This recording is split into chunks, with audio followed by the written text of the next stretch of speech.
Hello and welcome to Cần Thơ News of Cần Thơ Radio and Television Station. Here are today's headlines.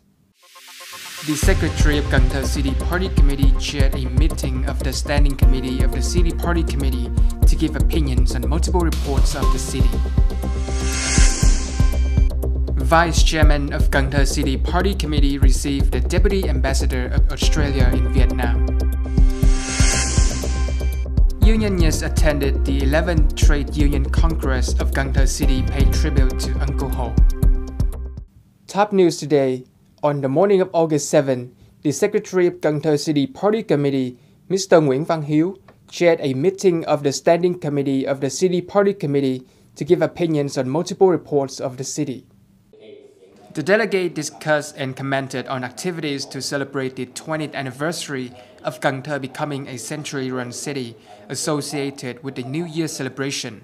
Mr. Nguyễn Văn Hiếu advised that in order to promote the events, the Propaganda Department, the Department of Information and Communication, and the Department of Culture, Sports and Tourism expand their ties with the national news media.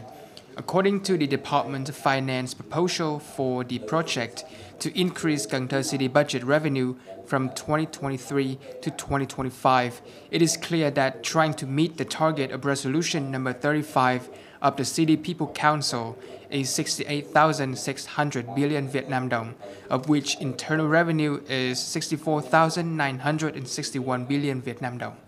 Mr. Nguyễn Văn Hiếu expressed his appreciation for the project's efforts and stated that, in light of the budget limits, the project's main goals are to increase revenue, clear project bottlenecks, and more importantly, enhance the environment for investment, at the same time resolving legal concerns with regard to financing, land, and encouraging development investment. Also on the morning of August 7, Mr. Nguyễn Ngọc Hè, Vice Chairman of Cần Thơ City People Committee, and a number of departments and branches of the city received Mr. Mark Tattersall, Deputy Ambassador of Australia in Vietnam. Mr. Mark Tattersall hoped that this visit will help to solidify and advance the cooperative ties between Australia and Vietnam. Australia will also assist provinces and cities in the Mekong Delta in adapting to climate change.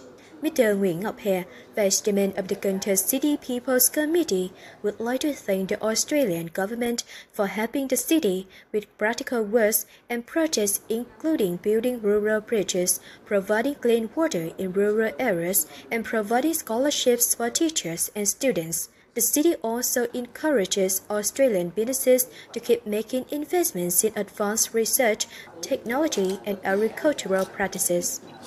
On the morning of August 8, the delegation attended the 11th Trade Union Congress of Cần Thơ City, term 2023-2028, including 200 unionists who came to pay tribute to Uncle Ho at Ninh Kiều Wharf.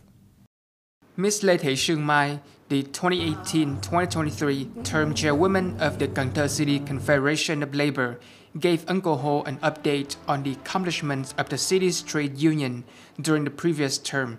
Notably, they have mandated that trade unions at all levels carry out their representative roles, safeguard the legitimate rights and interests of union members and employees, and link trade unions' activities to their primary professional responsibilities, fostering a sense of responsibility towards the grassroots.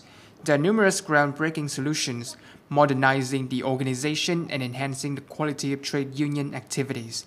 The delegates made a commitment to support trade union operations and the development movement of workers and employees in Cần Thơ City by doing so.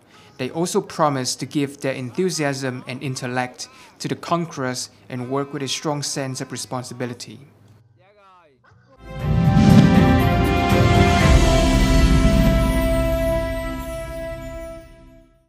On August 7, the Ministry of Transport coordinated with the People Committee of Sóc Trăng Province to organize a workshop on investment in Trần Đề Seaport. Attending were representatives of central ministry and branches, leaders of provinces and cities in the Mekong Delta, businesses and investors. The need to build a focal port in the offshore region of the Trần Đề estuary in the Mekong Delta was considered by the delegates at the workshop Cần Thơ City and nearby provinces are among the desirable areas of the Chengde port based on distance and transportation expenses. The development of Chengde port, according to the assessment, aids in the removal of bottlenecks in import and export products transportation activities, with the goal of gradually lowering the logistics costs of the Mekong Delta. Mr. Nguyễn Xuân Sang, the Deputy Minister of Transport, stated that by the end of 2023, the ministry will have finished planning the seaport waters in the area and the province of Sóc Trăng for submission to the government for approval. When implemented, Chengde Port will be linked to the expressway network, which will have the Mekong Delta and the overall economy of the country grow. On August 7, Cần Thơ City People Committee held a meeting to discuss the management of Phạm Văn Trà Study Promotional Fund.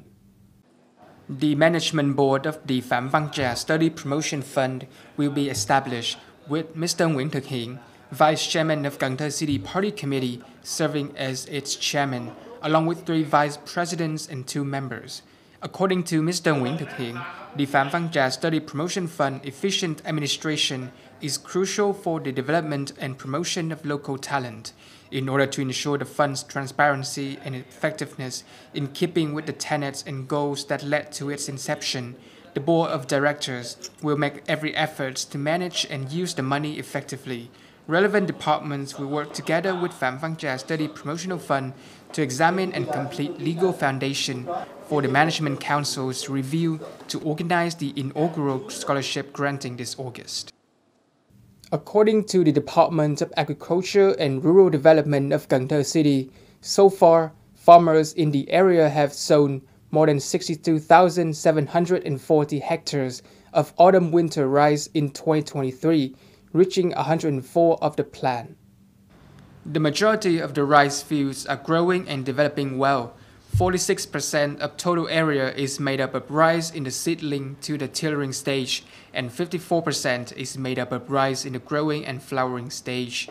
As we approach the height of the rainy season, rice fields that are reaching their culmination and flowering stages are particularly vulnerable to the effects of rain and wind, which makes it more likely for blight disease and other pests and diseases to spread and harm rice. The Cần Thơ City Department of Agriculture and Rural Development recommended that the local agriculture departments in question advise farmers to check the fields frequently in order to spot problems and address them quickly.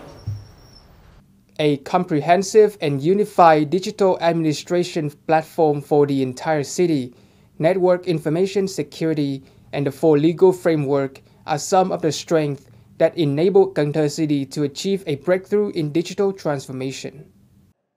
Accordingly, the DTI 2022 of Cần Thơ City has a value of 0.6924, ranking 5 out of 63 provinces and cities nationwide, of 10 places compared to 2021. To inform residents and businesses about the city's digital transformation initiatives, Cần Thơ City currently maintains a separate page on the topic. This page features at least 1 new item every week.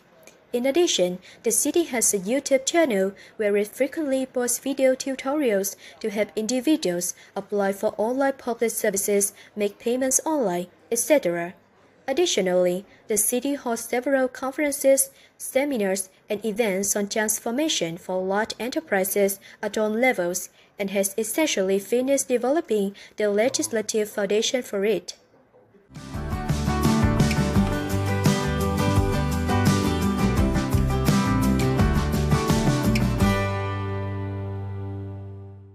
Coming up next is the weather forecast.